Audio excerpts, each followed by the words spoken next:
ਸਤਿ ਸ਼੍ਰੀ ਅਕਾਲ। ਤੁਸੀਂ ਜੁੜੇ ਹੋਏ ਹੋ ਪੰਜਾਬੀ ਰੇਡੀਓ ਯੂਐਸਏ ਦੇ ਨਾਲ ਤੇ ਮੈਂ ਹਾਂ ਪ੍ਰਵੀਨ ਸ਼ਰਮਾ ਲੈ ਕੇ ਹਾਜ਼ਰ ਹਾਂ ਪ੍ਰੋਗਰਾਮ ਖਬਰ ਤੇ ਨਜ਼ਰ।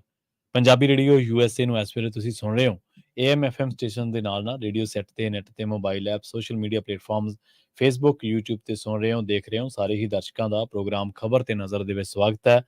ਅੱਜ ਦਾ ਇਹ ਖਬਰ ਤੇ ਨਜ਼ਰ ਪ੍ਰੋਗਰਾਮ ਸਾਲ 2023 ਦੀ 11 ਅਗਸਤ ਦਾ ਪ੍ਰੋਗਰਾਮ ਹੈ ਤੇ ਦਿਨ ਅੱਜ ਸ਼ੁੱਕਰਵਾਰ ਹੈ।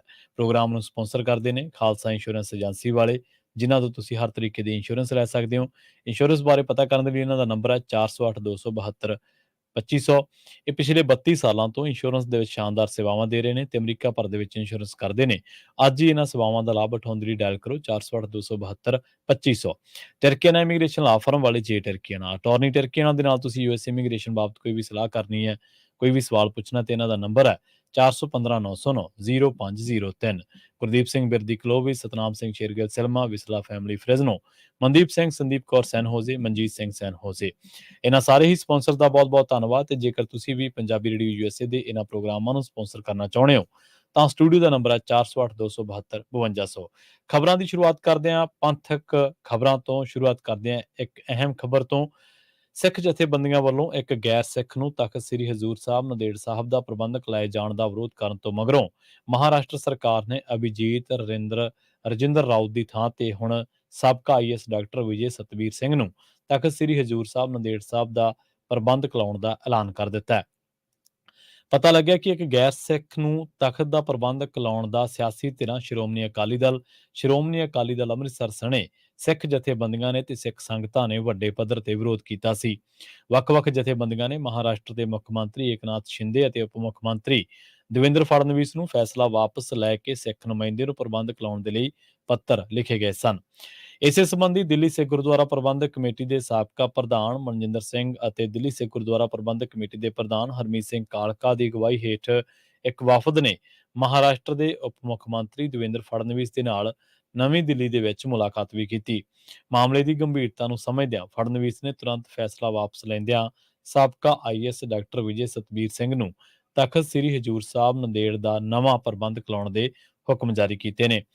ਮਨਜਿੰਦਰ ਸਿੰਘ ਸਿਰਸਾ ਨੇ ਦੱਸਿਆ ਕਿ ਫੜਨਵੀਸ ਨੇ ਮੁਲਾਕਾਤ ਦੇ ਦੌਰਾਨ ਸਪਸ਼ਟ ਕੀਤਾ ਕਿ ਦਸਤੂਰੀ ਮਾਮਲਿਆਂ ਦੇ ਤਹਿਤ ਸਥਾਨਕ ਡਿਪਟੀ ਕਮਿਸ਼ਨਰ ਨੂੰ ਪ੍ਰਬੰਧਕ ਲਗਾਇਆ ਗਿਆ ਸੀ, ਪਰ ਸਿੱਖ ਕੌਮ ਦੀਆਂ ਭਾਵਨਾਵਾਂ ਤੋਂ ਜਾਣੂ ਹੋਣ ਤੋਂ ਬਾਅਦ ਉਹਨਾਂ ਤੁਰੰਤ ਫੈਸਲਾ ਵਾਪਸ ਲੈਂਦਿਆਂ ਡਾਕਟਰ ਵਿਜੇ ਸਤਵੀਰ ਨੂੰ ਪ੍ਰਬੰਧਕ ਨਿਯੁਕਤ ਕਰਨ ਦਾ ਐਲਾਨ ਕੀਤਾ। ਪੰਜਾਬ ਦੇ ਨਾਲ ਜੁੜੀ ਇੱਕ ਬੜੀ ਅਜੀਬੋ-ਗਰੀਬ ਖਬਰ ਸਾਹਮਣੇ ਆ ਰਹੀ ਹੈ। ਸੋਸ਼ਲ ਮੀਡੀਆ ਤੇ ਵਾਇਰਲ ਇੱਕ ਖਬਰ ਦੇ ਮੁਤਾਬਕ ਜਲੰਧਰ ਦੇ ਵਿੱਚ ਪੰਜਾਬ ਦਾ ਪਹਿਲਾ ਔਮਨ ਫ੍ਰੈਂਡਲੀ ਸ਼ਰਾਬ ਦਾ ਠੇਕਾ ਖੁੱਲਿਆ, ਜਿਸ ਦੀਆਂ ਤਸਵੀਰਾਂ ਸੋਸ਼ਲ ਮੀਡੀਆ ਉੱਤੇ ਵਾਇਰਲ ਹੋ ਚੁੱਕੀਆਂ ਨੇ। ਲੀਕਰ ਸਟੂਡੀਓ ਨਾਮ ਦਾ ਇਹ ਸ਼ਰਾਬ ਦਾ ਠੇਕਾ ਔਰਤਾਂ ਨੂੰ ਧਿਆਨ ਦੇ ਵਿੱਚ ਰੱਖ ਕੇ ਬਣਾਉਣ ਦਾ ਦਾਅਵਾ ਕੀਤਾ ਗਿਆ। ਇਸ ਨੂੰ ਲੈ ਕੇ ਪੰਜਾਬ ਕਾਂਗਰਸ ਦੇ ਪ੍ਰਧਾਨ ਅਮਰਿੰਦਰ ਸਿੰਘ ਰਾਜਾ ਵੜਿੰਗ ਨੇ ਔਰਤਾਂ ਦੇ ਲਈ ਸ਼ਰਾਬ ਦੇ ਠੇਕੇ ਖੋਲ੍ਹਣ ਨੂੰ ਵੀ ਸ਼ਰਮਨਾਕ ਦੱਸਿਆ। ਉਹਨਾਂ ਕਿਹਾ ਕਿ ਪੰਜਾਬ ਨੂੰ 3 ਮਹੀਨਿਆਂ ਦੇ ਵਿੱਚ ਨਸ਼ਾ ਮੁਕਤ ਕਰਨ ਵਾਲਿਆਂ ਨੇ ਹੁਣ ਔਰਤਾਂ ਨੂੰ ਵੀ ਸ਼ਰਾਬ ਦਾ ਆਦੀ ਬਣਾਉਣ ਦੀ ਤਿਆਰੀ ਖਿੱਚ ਲਈ ਹੈ। ਨਸ਼ਾ ਪੰਜਾਬ ਦੀਆਂ ਕਈ ਪੀੜ੍ਹੀਆਂ ਨੂੰ ਨਿਗਲ ਚੁੱਕਿਆ ਹੈ। ਰਾਜਾ ਵੜਿੰਗ ਨੇ ਪੁੱਛਿਆ ਕਿ ਪੰਜਾਬ ਦੇ ਮੁੱਖ ਮੰਤਰੀ ਭਗਵੰਤ ਮਾਨ ਹੁਣ ਔਰਤਾਂ ਦੇ ਲਈ ਸ਼ਰਾਬ ਦੇ ਠੇਕੇ ਖੋਲ੍ਹ ਕੇ ਕੀ ਕਰਨਾ ਚਾਹੁੰਦੇ ਨੇ। ਸੋ ਇਸ ਖਬਰ ਦੀ ਚਰਚਾ ਸੋਸ਼ਲ ਮੀਡੀਆ ਤੇ ਬਹੁਤ ਜ਼ਿਆਦਾ ਹੋ ਰਹੀ ਹੈ। ਉਹਨਾਂ ਕਿਹਾ ਕਿ ਬਦਲਾਅ ਦਾ ਇਹ ਨਵਾਂ ਰੂਪ ਬਹੁਤ ਖਤਰਨਾਕ ਹੈ, ਜਿਸ ਦੇ ਖਤਰਨਾਕ ਨਤੀਜੇ ਨਿਕਲਣਗੇ। ਰੁੱਖ ਕਰਦੇ ਹਾਂ ਚੰਡੀਗੜ੍ਹ ਦਾ। ਦੁਪਹਿਰ ਪੰਜਾਬ ਸਿਵਲ ਸਕੱਤਰੇਤ ਦੇ ਵਿਖੇ ਮੁੱਖ ਮੰਤਰੀ ਦੀ ਪ੍ਰਧਾਨਗੀ ਹੇਠ ਮੰਤਰੀ ਮੰਡਲ ਦੀ ਮੀਟਿੰਗ ਹੋਈ ਹੈ। ਪੰਜਾਬ ਕੈਬਨਿਟ ਦੀ ਮੀਟਿੰਗ ਦੇ ਵਿੱਚ ਕਈ ਅਹਿਮ ਫੈਸਲੇ ਲਏ ਗਏ ਨੇ। ਇਸੇ ਦੌਰਾਨ ਆਜ਼ਾਦੀ ਕਾ ਅੰਮ੍ਰਿਤ ਮਹੋਤਸਵ ਦੇ ਤੀਜੇ ਪੜਾਅ ਦੇ ਮੌਕੇ ਕੈਬਨਿਟ ਨੇ ਸੁਤੰਤਰਤਾ ਦਿਵਸ ਤੋਂ ਪਹਿਲਾਂ ਸੂਬੇ ਭਰ ਦੀਆਂ ਜੇਲ੍ਹਾਂ ਦੇ ਵਿੱਚ ਬੰਦ 45 ਕੈਦੀਆਂ ਦੀ ਸਜ਼ਾ ਦੇ ਵਿੱਚ ਵਿਸ਼ੇਸ਼ ਛੋਟ ਦਾ ਫੈਸਲਾ ਕੀਤਾ ਹੈ। ਭਾਰਤੀ ਸੰਵਿਧਾਨ ਦੀ ਧਾਰਾ 163 ਅਧੀਨ ਕੈਬਨਿਟ ਦੀ ਪ੍ਰਵਾਨਗੀ ਮਗਰੋਂ ਇਹ ਵਿਸ਼ੇਸ਼ ਛੋਟ ਦੇ ਕੇ ਇਸ ਛੋਟ ਦੇ ਕੇਸ ਭਾਰਤੀ ਸੰਵਿਧਾਨ ਦੀ ਧਾਰਾ 161 ਦੇ ਅਧੀਨ ਵਿਚਾਰਨ ਦੇ ਲਈ ਪੰਜਾਬ ਰਾਜਪਾਲ ਕੋਲ ਭੇਜੇ ਜਾਣਗੇ। ਪੰਜਾਬ ਕੈਬਨਿਟ ਨੇ ਪੁਲਿਸ ਵਿਭਾਗ ਦੀ ਸਾਲ 2019 ਦੀ ਸਾਲਾਨਾ ਪ੍ਰਬੰਧਕੀ ਰਿਪੋਰਟ ਨੂੰ ਵੀ ਪ੍ਰਵਾਨਗੀ ਦਿੱਤੀ ਹੈ। ਕੈਬਨਿਟ ਨੇ ਸੂਬੇ ਦੇ ਵਿੱਚ ਸ਼ਾਸਨ ਦੇ ਵਿੱਚ ਹੋਰ ਸੁਧਾਰ ਲਿਆਉਣ ਦੇ ਲਈ ਆਰਟੀਫਿਸ਼ੀਅਲ ਇੰਟੈਲੀਜੈਂਸ ਦੀ ਵਰਤੋਂ ਦੀ ਵੀ ਸਹਿਮਤੀ ਦੇ ਦਿੱਤੀ ਹੈ। ਇਸ ਫੈਸਲੇ ਦਾ ਮੰਤਵ ਸ਼ਾਸਨ ਦੇ ਵਿੱਚ AI ਦੀ ਵਰਤੋਂ ਦੇ ਵਿੱਚ ਪੰਜਾਬ ਨੂੰ ਮੋਹਰੀ ਸੂਬਾ ਬਣਾਉਣਾ ਅਤੇ ਨਾਗਰਿਕਾਂ ਨੂੰ ਬਿਹਤਰ ਸੇਵਾਵਾਂ ਮੁਹੱਈਆ ਕਰਵਾਉਣਾ ਹੈ। ਸੜਕ ਹਾਦਸਿਆਂ ਦੇ ਵਿੱਚ ਮੌਤਾਂ ਦੀ ਗਿਣਤੀ ਘਟਾਉਣ, ਟੈਕਸ ਚੋਰੀ ਰੋਕਣ, ਸਿਹਤ ਸੇਵਾਵਾਂ ਦੇ ਵਿੱਚ ਸੁਧਾਰ, ਲੋਕਾਂ ਦੇ ਮਸਲਿਆਂ ਦੇ ਵੱਧ ਪ੍ਰਭਾਵੀ ਢੰਗ ਦੇ ਨਾਲ ਹੱਲ ਅਤੇ ਹੋਰ ਕੰਮਾਂ ਦੇ ਵਿੱਚ AI ਦੀ ਮਦਦ ਹੁਣ ਲਈ ਜਾਵੇਗੀ। ਦਾਅਵਾ ਇਹ ਕੀਤਾ ਜਾ ਰਿਹਾ ਹੈ ਕਿ ਇਹਨਾਂ ਕੰਮਾਂ ਦੇ ਵਿੱਚ AI ਮਦਦਗਾਰ ਸਾਬਿਤ ਹੋਵੇਗੀ। ਗੱਲ ਕਰਦੇ ਹਾਂ ਮੀਂਹ ਦੀ। ਭਾਰੀ ਮੀਂਹ ਪੈਣ ਤੋਂ ਬਾਅਦ ਪਾਣੀ ਦਾ ਪੱਧਰ ਇੱਕ ਵਾਰ ਫਿਰ ਸੁਖਨਾ ਝੀਲ ਦੇ ਵਿੱਚ ਵੱਧ ਚੁੱਕਿਆ ਤੇ ਜਿਸ ਤੋਂ ਬਾਅਦ ਫਲੱਡ ਗੇਟ ਖੋਲ੍ਹਣੇ ਪਏ ਨੇ। ਸੁਖਨਾ ਚੋਅ ਦੇ ਵਿੱਚ ਪਾਣੀ ਦੇ ਵਹਾਅ ਦਾ ਪੱਧਰ ਵਧਣ ਕਰਕੇ ਸੁਖਨਾ ਝੀਲ ਦਾ ਇੱਕ ਗੇਟ ਖੋਲ੍ਹਿਆ ਗਿਆ। ਸੁਖਨਾ ਚੋਅ ਦੇ ਨੀਵੇਂ ਪੁਲ ਤੇ ਪਾਣੀ ਓਵਰਫਲੋ ਕਰ ਗਿਆ। ਦੱਸ ਦਈਏ ਕਿ ਕੱਲ ਸ਼ਾਮ ਤੋਂ ਹੀ ਪੰਜਾਬ, ਚੰਡੀਗੜ੍ਹ ਤੇ ਹਰਿਆਣਾ ਦੇ ਕਈ ਹਿੱਸਿਆਂ ਦੇ ਵਿੱਚ ਬਾਰਿਸ਼ ਹੋ ਰਹੀ ਹੈ, ਮੀਂਹ ਪੈ ਰਿਹਾ ਹੈ। ਚੰਡੀਗੜ੍ਹ ਤੇ ਨਾਲ ਲੱਗਦੇ ਇਲਾਕਿਆਂ ਦੇ ਵਿੱਚ ਤਾਂ ਭਾਰੀ ਮੀਂਹ ਪਿਆ, ਜਿਸ ਕਰਕੇ ਸੁਖਨਾ ਲੇਕ ਦੇ ਵਿੱਚ, ਸੁਖਨਾ ਚੋਅ ਦੇ ਵਿੱਚ ਪਾਣੀ ਦਾ ਪੱਧਰ ਇੱਕਦਮ ਵੱਧ ਗਿਆ ਸੀ ਤੇ ਹੁਣ ਸੁਖਨਾ ਝੀਲ ਦਾ ਇੱਕ ਗੇਟ ਖੋਲ੍ਹਣਾ ਪਿਆ। ਰੁਖ ਕਰਦੇ ਹਾਂ ਬਠਿੰਡਾ ਦਾ, ਜਿੱਥੇ ਕਰੀਬ 3 ਵਜੇ ਭੁੱਚੋ ਖੁਰਦ ਨਜ਼ਦੀਕ ਸਕੌਡਾ ਕਾਰ ਸਵਾਰ ਫਾਇਰਿੰਗ ਤੋਂ ਬਾਅਦ ਥਾਣਾ ਕੈਂਟ ਦੇ ਸੰਤਰੀ ਦੀ ਬੰਦੂਕ ਖੋਹ ਕੇ ਫਰਾਰ ਹੋ ਗਏ ਨੇ। ਸਕੌਡਾ ਦੇ ਵਿੱਚ 5 ਦੇ ਕਰੀਬ ਨੌਜਵਾਨ ਸਵਾਰ ਸਨ। ਪਤਾ ਲੱਗਿਆ ਕਿ ਇਹਨਾਂ ਨੌਜਵਾਨਾਂ ਨੇ ਭੁੱਚੋ ਖੁਰਦ ਦੇ ਨੇੜੇ ਕੁਝ ਲੋਕਾਂ ਨੂੰ ਲੁੱਟਣ ਦੇ ਲਈ ਹਵਾ ਦੇ ਵਿੱਚ ਗੋਲੀਆਂ ਚਲਾਈਆਂ। ਲੋਕਾਂ ਨੇ ਪੁਲਿਸ ਨੂੰ ਸੂਚਨਾ ਦਿੱਤੀ ਹੈ। ਜਦੋਂ ਕਾਰ ਬਠਿੰਡਾ ਵੱਲ ਜਾ ਰਹੀ ਸੀ ਤਾਂ ਕੈਂਟ ਥਾਣੇ ਦੇ ਹੌਲਦਾਰ ਨੇ 2 ਹੋਰ ਪੁਲਿਸ ਮੁਲਾਜ਼ਮਾਂ ਦੇ ਨਾਲ ਮਿਲ ਕੇ ਕਾਰ ਨੂੰ ਰੋਕਣ ਦੀ ਕੋਸ਼ਿਸ਼ ਕੀਤੀ ਸੀ। ਇਸ ਤੋਂ ਬਾਅਦ ਲੁਟੇਰਿਆਂ ਨੇ ਕਾਂਸਟੇਬਲ ਤੇ ਕਾਰ ਚੜਾਉਣ ਦੀ ਕੋਸ਼ਿਸ਼ ਕੀਤੀ ਤੇ ਉਸ ਦੀ ਰਾਈਫਲ ਖੋਲੀ ਅਤੇ ਫਰਾਰ ਹੋ ਗਏ। ਪੁਲਿਸ ਮਾਮਲੇ ਦੀ ਜਾਂਚ ਕਰ ਰਹੀ ਹੈ। ਰੁਖ ਕਰਦੇ ਹਾਂ ਕੁਝ ਕੌਮੀ ਖਬਰਾਂ ਦਾ। ਗੱਲ ਕਰਾਂਗੇ ਹਿਮਾਚਲ ਪ੍ਰਦੇਸ਼ ਦੇ ਚੰਬਾ ਦੀ। ਚੰਬਾ ਜ਼ਿਲ੍ਹੇ ਦੇ ਵਿੱਚ ਜ਼ਮੀਨ ਖਿਸਕਣ ਦੀ ਘਟਨਾ ਵਾਪਰੀ ਹੈ ਤੇ ਇੱਕ ਗੱਡੀ ਸਿਓਲ ਦਰਿਆ ਦੇ ਵਿੱਚ ਡਿੱਗ ਗਈ ਹੈ, ਜਿਸ ਕਰਕੇ ਗੱਡੀ ਦੇ ਵਿੱਚ ਸਵਾਰ 6 ਪੁਲਿਸ ਮੁਲਾਜ਼ਮਾਂ ਸਣੇ 7 ਜਣਿਆਂ ਦੀ ਮੌਤ ਹੋ ਗਈ ਹੈ, ਜਦਕਿ 4 ਹੋਰ ਜ਼ਖਮੀ ਦੱਸੇ ਗਏ ਨੇ।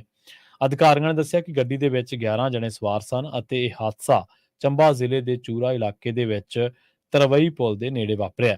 ਪੁਲਿਸ ਦੇ ਮੁਤਾਬਕ ਇੱਕ ਬਲਡੋਜ਼ਰ ਗੱਡੀ ਦੇ ਨਾਲ ਟਕਰਾ ਗਿਆ ਸੀ, ਜਿਸ ਕਰਕੇ ਸੰਤੁਲਨ ਵਿਗੜਨ ਕਰਕੇ ਗੱਡੀ ਦਰਿਆ ਦੇ ਵਿੱਚ ਡਿੱਗ ਪਈ ਸੀ। ਉਹਨਾਂ ਦੱਸਿਆ ਕਿ ਮ੍ਰਿਤਕਾਂ ਦੇ ਵਿੱਚ ਚੰਬਾ ਸਰਹੱਦ ਤੇ ਤੈਨਾਤ ਦੂਜੀ ਭਾਰਤੀ ਰਿਜ਼ਰਵ ਬਟਾਲੀਅਨ ਦੇ 6 ਪੁਲਿਸ ਮੁਲਾਜ਼ਮ ਵੀ ਸ਼ਾਮਲ ਨੇ, ਜਿਨ੍ਹਾਂ ਦੀ ਪਛਾਣ ਰਕੇਸ਼ ਗੋਰਾ, ਪ੍ਰਵੀਨ ਟੰਡਨ, ਕਮਲਜੀਤ, ਸਚਿਨ, ਅਭਿਸ਼ੇਕ ਅਤੇ ਲਕਸ਼ੇ ਕੁਮਾਰ ਵਜੋਂ ਹੋਈ ਹੈ, ਜਦਕਿ 7ਵੇਂ ਦੀ ਪਛਾਣ ਸਥਾਨਕ ਵਾਸੀ ਚੰਦਰੂ ਰਾਮ ਵਜੋਂ ਹੋਈ ਹੈ। ਮੁੱਖ ਮੰਤਰੀ ਨੇ ਹਾਦਸੇ ਤੇ ਡੂੰਘੇ ਦੁੱਖ ਦਾ ਪ੍ਰਗਟਾਵਾ ਕਰਦਿਆਂ ਮ੍ਰਿਤਕਾਂ ਦੇ ਪਰਿਵਾਰਾਂ ਦੇ ਲਈ ਮੁਆਵਜ਼ੇ ਦਾ ਐਲਾਨ ਕੀਤਾ ਹੈ। ਭਾਜਪਾ ਵਿਧਾਇਕ ਹੰਸਰਾਜ ਨੇ ਮਾਮਲੇ ਦੀ ਉੱਚ ਪੱਧਰੀ ਜਾਂਚ ਕਰਵਾਉਣ ਦੀ ਵੀ ਮੰਗ ਕੀਤੀ ਹੈ। ਗੱਲ ਕਰਦੇ ਹਾਂ ਮੁਰਾਦਾਬਾਦ ਦੇ ਪਾਰਸ਼ਵਨਾਥ ਸੁਸਾਇਟੀ ਦੀ, ਜਿੱਥੇ 3 ਬਾਈਕ ਸਵਾਰਾਂ ਨੇ ਭਾਜਪਾ ਲੀਡਰ ਅਨੁਜ ਚੌਧਰੀ ਦਾ ਕਤਲ ਕਰ ਦਿੱਤਾ ਤੇ ਫਰਾਰ ਹੋ ਗਏ। ਕਰੀਬ 40 ਸਕਿੰਟਾਂ ਦੇ ਅੰਦਰ ਹੀ ਮੁਲਜ਼ਮਾਂ ਨੇ ਚੱਲਦੀ ਬਾਈਕ ਦੇ ਨਾਲ ਸੁਸਾਇਟੀ ਦੇ ਅੰਦਰ ਘੁੰਮ ਰਹੇ ਭਾਜਪਾ ਆਗੂ ਤੇ ਗੋਲੀਆਂ ਚਲਾਈਆਂ। ਜਿਵੇਂ ਹੀ ਇਹ ਭਾਜਪਾ ਲੀਡਰ ਅਨੁਜ ਜ਼ਮੀਨ ਤੇ ਡਿੱਗਿਆ ਤਾਂ ਦੋਸ਼ੀ ਬਾਈਕ ਤੋਂ ਹੇਠਾਂ ਉਤਰ ਗਿਆ ਤੇ ਤੇਜ਼ੀ ਦੇ ਨਾਲ ਫਾਇਰਿੰਗ ਸ਼ੁਰੂ ਕਰ ਦਿੱਤੀ, ਜਿਸ ਤੇ ਇੱਕ ਦੋਸ਼ੀ ਨੇ ਦੂਜਾ ਹਥਿਆਰ ਕੱਢ ਕੇ ਜਦੋਂ ਫਾਇਰ ਮਿਸ ਹੋਇਆ ਤਾਂ ਉਸ ਦੇ ਸਿਰ ਤੇ ਗੋਲੀ ਮਾਰ ਦਿੱਤੀ। ਜਿਵੇਂ ਪਹਿਲੀ ਗੋਲੀ ਚੱਲੀ ਤਾਂ ਉਸ ਦੇ ਨਾਲ ਮੌਜੂਦ ਪੁਨੀਤ ਚੌਧਰੀ ਨੇ ਉਸ ਨੂੰ ਬਚਾਉਣ ਦੀ ਕੋਸ਼ਿਸ਼ ਕੀਤੀ ਤਾਂ ਹਮਲਾਵਰ ਨੇ ਉਸ ਨੂੰ ਦੂਰ ਰਹਿਣ ਦੀ ਧਮਕੀ ਦਿੱਤੀ ਤੇ ਉਹ ਪਿੱਛੇ ਹਟ ਗਿਆ। ਇਸ ਤੋਂ ਬਾਅਦ ਦੋਸ਼ੀ ਅਨੁਜ ਦੇ ਸਿਰ ਦੇ ਵਿੱਚ ਗੋਲੀਆਂ ਮਾਰ ਕੇ ਫਰਾਰ ਹੋ ਗਏ। ਸਿਰਫ 40 ਸਕਿੰਟਾਂ ਦੇ ਵਿੱਚ ਹੀ ਦੋਸ਼ੀ ਅਨੁਜ ਤੇ ਗੋਲੀਆਂ ਚਲਾ ਕੇ ਫਰਾਰ ਹੋ ਗਿਆ। ਕਤਲ ਤੋਂ ਬਾਅਦ ਸਾਰੇ ਸੁਸਾਇਟੀ ਵਾਸੀ ਸਹਿਮੇ ਹੋਏ ਨੇ। ਮੋਟਰਸਾਈਕਲ ਸਵਾਰ ਮੁਲਜ਼ਮਾਂ ਨੇ ਕੋਈ ਵੀ ਹੈਲਮਟ ਜਾਂ ਮਾਸਕ ਨਹੀਂ ਸੀ ਪਾਇਆ ਹੋਇਆ। ਮੁਲਜ਼ਮਾਂ ਦੇ ਵਿੱਚੋਂ 2 ਨੇ ਜੀਨਸ ਅਤੇ ਟੀ-ਸ਼ਰਟਾਂ ਪਾਈਆਂ ਹੋਈਆਂ ਸੀ, ਜਦਕਿ ਇੱਕ ਨੇ ਕਮੀਜ਼ ਪਾਈ ਹੋਈ ਸੀ। ਪਤਾ ਲੱਗਿਆ ਕਿ ਸੁਸਾਇਟੀ ਦੇ ਦੋਵਾਂ ਗੇਟਾਂ ਤੇ ਲੱਗੇ ਸੀਸੀਟੀਵੀ ਖਰਾਬ ਪਾਏ ਗਏ ਨੇ। ਜਦੋਂ ਪੁਲਿਸ ਨੇ ਗਾਰਡਾਂ ਤੋਂ ਪੁੱਛਗਿੱਛ ਕੀਤੀ ਤਾਂ ਉਹਨਾਂ ਦੱਸਿਆ ਕਿ 2 ਦਿਨ ਪਹਿਲਾਂ ਸੀਸੀਟੀਵੀ ਨੁਕਸ ਪੈਣ ਕਰਕੇ ਜਿਹੜੇ ਆ ਉਹ ਰਿਪੇਅਰ ਦੇ ਲਈ ਭੇਜੇ ਗਏ ਸਨ। ਹਰਿਆਣਾ ਸਰਕਾਰ ਨੇ ਪੰਜਾਬ ਤੇ ਹਰਿਆਣਾ ਹਾਈ ਕੋਰਟ ਦੇ ਵਿੱਚ ਇਸ ਗੱਲ ਤੋਂ ਇਨਕਾਰ ਕੀਤਾ ਹੈ ਕਿ ਹਿੰਸਾਗ੍ਰਸਤ ਨੂੰਹ ਇਲਾਕੇ ਦੇ ਵਿੱਚ ਉਸਾਰੀਆਂ ਢਾਉਣ ਵੇਲੇ ਪ੍ਰਕਿਰਿਆ ਦਾ ਪਾਲਣ ਨਹੀਂ ਕੀਤਾ ਗਿਆ ਅਤੇ ਇਹ ਨਸਲਕੁਸ਼ੀ ਵਰਗਾ ਕਦਮ ਸੀ। ਬੈਂਚ ਨੇ ਕੇਸ ਦੇ ਉੱਤੇ ਸੁਣਵਾਈ ਕਰਦਿਆਂ ਇਸ ਨੂੰ ਚੀਫ ਜਸਟਿਸ ਦੀ ਅਦਾਲਤ ਦੇ ਵਿੱਚ ਭੇਜ ਦਿੱਤਾ ਹੈ। ਅਦਾਲਤ ਨੇ ਮਾਮਲੇ ਦੀ ਅਗਲੀ ਸੁਣਵਾਈ 18 ਅਗਸਤ ਨੂੰ ਤੈਅ ਕੀਤੀ ਹੈ। ਕੇਂਦਰੀ ਗ੍ਰਹਿ ਮੰਤਰੀ ਅਮਿਤ ਸ਼ਾਹ ਨੇ ਬਰਤਾਨਵੀ ਬਸਤੀਵਾਦ ਯੁੱਗ ਦੇ Indian penal code IPC, code of criminal procedure CrPC ਅਤੇ ਇੰਡੀਅਨ ਐਵੀਡੈਂਸ ਐਕਟ ਨੂੰ ਬਦਲਣ ਦੇ ਲਈ ਲੋਕ ਸਭਾ ਦੇ ਵਿੱਚ 3 ਨਵੇਂ ਬਿੱਲ ਪੇਸ਼ ਕੀਤੇ ਨੇ ਅਤੇ ਕਿਹਾ ਹੈ ਕਿ ਹੁਣ ਦੇਸ਼ ਧਰੋਹ ਦੇ ਕਾਨੂੰਨ ਨੂੰ ਪੂਰੀ ਤਰ੍ਹਾਂ ਦੇ ਨਾਲ ਖਤਮ ਕੀਤਾ ਜਾ ਰਿਹਾ ਹੈ।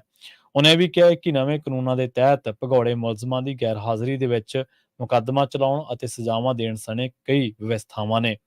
ਸ਼ਾਹ ਨੇ ਸਦਨ ਦੇ ਵਿੱਚ ਭਾਰਤੀ ਨਿਆਇਕ ਸੰਹਿਤਾ 2023, ਭਾਰਤੀ ਨਾਗਰਿਕ ਸੁਰੱਖਿਆ ਸੰਹਿਤਾ 2023 ਅਤੇ ਭਾਰਤੀ ਸਬੂਤ ਬਿੱਲ 2023 ਪੇਸ਼ ਕਰਦਿਆਂ ਇਹ ਗੱਲ ਕਹੀ ਹੈ ਕਿ ਇਹ ਬਿੱਲ ਪ੍ਰਧਾਨ ਮੰਤਰੀ ਨਰਿੰਦਰ ਮੋਦੀ ਦੀ ਸਰਕਾਰ ਦੇ ਦੇਸ਼ ਦੇ ਵਿੱਚ ਗੁਲਾਮੀ ਦੀਆਂ ਸਾਰੀਆਂ ਨਿਸ਼ਾਨੀਆਂ ਨੂੰ ਖਤਮ ਕਰਨ ਦੇ ਲਈ 5 ਵਾਅਦਿਆਂ ਦੇ ਮੁਤਾਬਕ ਲਿਆਂਦੇ ਗਏ ਨੇ, ਜਿਸ ਦੇ ਨਾਲ ਆਮ ਜਨਤਾ ਦੀ ਨਿਆਂ ਪ੍ਰਣਾਲੀ ਤੱਕ ਪਹੁੰਚ ਸੁਖਾਲੀ ਹੋਵੇਗੀ। ਗ੍ਰਹਿ ਮੰਤਰੀ ਦੇ ਪ੍ਰਸਤਾਵ ਤੇ ਤਿੰਨੋਂ ਬਿੱਲ ਸੰਸਦੀ ਸਥਾਈ ਕਮੇਟੀ ਨੂੰ ਭੇਜੇ ਜਾਣਗੇ ਤਾਂ ਜੋ ਇਹਨਾਂ ਤੇ ਵਿਆਪਕ ਚਰਚਾ ਹੋ ਸਕੇ। ਭਾਰਤੀ ਹਾਕੀ ਟੀਮ ਨੇ ਅੱਜ ਵੀ ਆਪਣਾ ਸ਼ਾਨਦਾਰ ਪ੍ਰਦਰਸ਼ਨ ਜਾਰੀ ਰੱਖਦੇ ਹੋਏ ਖੇਡੇ ਜਾ ਰਹੇ Asian champions trophy ACT hockey tournament ਦੇ ਸੈਮੀਫਾਈਨਲ ਮੁਕਾਬਲੇ ਦੇ ਵਿੱਚ ਜਾਪਾਨ ਨੂੰ 5-0 ਦੇ ਨਾਲ ਹਰਾ ਕੇ ਫਾਈਨਲ ਦੇ ਵਿੱਚ ਜਗ੍ਹਾ ਬਣਾ ਲਈ ਹੈ। ਸ਼ਨੀਵਾਰ ਨੂੰ ਹੋਣ ਵਾਲੇ ਫਾਈਨਲ ਮੁਕਾਬਲੇ ਦੇ ਵਿੱਚ ਭਾਰਤ ਦਾ ਮੁਕਾਬਲਾ ਮਲੇਸ਼ੀਆ ਦੇ ਨਾਲ ਹੋਣਾ ਹੈ। ਮਲੇਸ਼ੀਆ ਨੇ ਪਹਿਲੇ ਸੈਮੀਫਾਈਨਲ ਦੇ ਵਿੱਚ ਦੱਖਣੀ ਕੋਰੀਆ ਨੂੰ 6-2 ਦੇ ਨਾਲ ਹਰਾਇਆ। ਭਾਰਤ ਨੇ ਰਾਊਂਡ ਰੋਬਿਨ ਲੀਗ ਗੇੜ ਦੇ ਵਿੱਚ ਮਲੇਸ਼ੀਆ ਨੂੰ 5-0 ਦੇ ਨਾਲ ਬੁਰੀ ਤਰ੍ਹਾਂ ਹਰਾਇਆ। ਭਾਰਤ ਵੱਲੋਂ ਆਕਾਸ਼ਦੀਪ ਸਿੰਘ ਨੇ 19ਵੇਂ ਮਿੰਟ, ਕਪਤਾਨ ਹਰਮਨਪ੍ਰੀਤ ਸਿੰਘ ਨੇ 23ਵੇਂ ਮਿੰਟ, ਮਨਦੀਪ ਸਿੰਘ ਨੇ 30ਵੇਂ ਮਿੰਟ, ਸੁਮਿਤ ਨੇ 39ਵੇਂ ਮਿੰਟ ਅਤੇ ਸੇਲਵਮ ਕਾਰਤੀ ਨੇ 51ਵੇਂ ਮਿੰਟ ਦੇ ਵਿੱਚ ਭਾਰਤ ਦੇ ਲਈ ਗੋਲ ਕੀਤੇ ਸਨ। ਦੇਸ਼ ਦੇ ਵਿੱਚ ਇਨੀ ਦਿਨੀ ਕਣਕ ਅਤੇ ਚੌਲਾਂ ਦੀਆਂ ਕੀਮਤਾਂ ਦੇ ਵਿੱਚ ਤੇਜ਼ੀ ਦੇ ਨਾਲ ਵਾਧਾ ਹੋ ਰਿਹਾ, ਜਿਸ ਦੇ ਮੱਦੇਨਜ਼ਰ ਕੇਂਦਰ ਸਰਕਾਰ ਨੇ ਵੱਡਾ ਕਦਮ ਚੁੱਕਿਆ। ਕੇਂਦਰੀ ਖੁਰਾਕ ਮੰਤਰਾਲੇ ਨੇ ਐਲਾਨ ਕੀਤਾ ਕਿ 50 ਲੱਖ ਮੀਟ੍ਰਿਕ ਟਨ ਕਣਕ ਅਤੇ 25 ਲੱਖ ਮੀਟ੍ਰਿਕ ਟਨ ਚੌਲ ਪੜਾਅਵਾਰ ਵਿਕਰੀ ਦੇ ਲਈ ਖੁੱਲੇ ਬਾਜ਼ਾਰ ਦੇ ਵਿੱਚ ਉਤਾਰੇ ਜਾਣਗੇ। ਓਪਨ ਮਾਰਕੀਟ ਸੇਲ ਸਕੀਮ ਦੇ ਤਹਿਤ ਨੀਲਾਮੀ ਦੇ ਰਾਹੀਂ ਕਣਕ ਮੰਡੀ ਦੇ ਵਿੱਚ ਵਿਕਰੀ ਦੇ ਲਈ ਆਵੇਗੀ।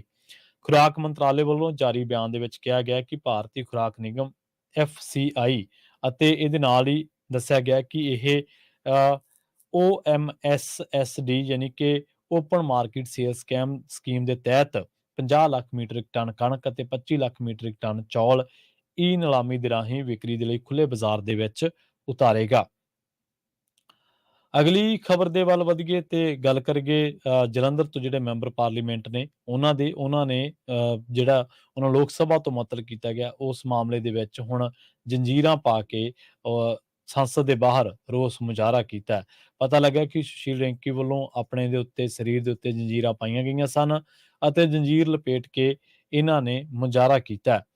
ਆਮ ਆਦਮੀ ਪਾਰਟੀ ਦੇ ਸੰਸਦ ਮੈਂਬਰ ਸੁਸ਼ੀਲ ਕੁਮਾਰ ਰੈਂਕੂ ਲੋਕ ਸਭਾ ਤੋਂ ਖੁਦ ਨੂੰ ਅਤੇ ਰਾਜ ਸਭਾ ਦੇ ਵਿੱਚੋਂ ਆਮ ਆਦਮੀ ਪਾਰਟੀ ਦੇ ਸੰਸਦ ਮੈਂਬਰਾਂ ਸੰਜੇ ਸਿੰਘ ਅਤੇ ਰਾਘਵ ਚੱਡਾ ਨੂੰ ਮੁਅੱਤਲ ਕੀਤੇ ਜਾਣ ਦੇ ਖਿਲਾਫ ਰੋਸ ਮੁਜ਼ਾਹਰਾ ਕਰਦੇ ਹੋਏ ਸਰੀਰ ਤੇ ਜੰਜੀਰਾਂ ਲਪੇਟ ਕੇ ਸੰਸਦੀ ਕੰਪਲੈਕਸ ਦੇ ਵਿੱਚ ਪਹੁੰਚੇ। ਰੈਂਕੂ ਨੇ ਕਿਹਾ ਕਿ ਦੇਸ਼ ਦਾ ਲੋਕਤੰਤਰ ਖਤਰੇ ਦੇ ਵਿੱਚ ਹੈ। ਕੇਂਦਰ ਸਰਕਾਰ ਨੇ ਲੋਕਤੰਤਰ ਦੇ ਚਾਰਾਂ ਥੰਮਾਂ ਨੂੰ ਗੁਲਾਮੀ ਦੀਆਂ ਜੰਜੀਰਾਂ ਦੇ ਵਿੱਚ ਬੰਨ੍ਹ ਦਿੱਤਾ।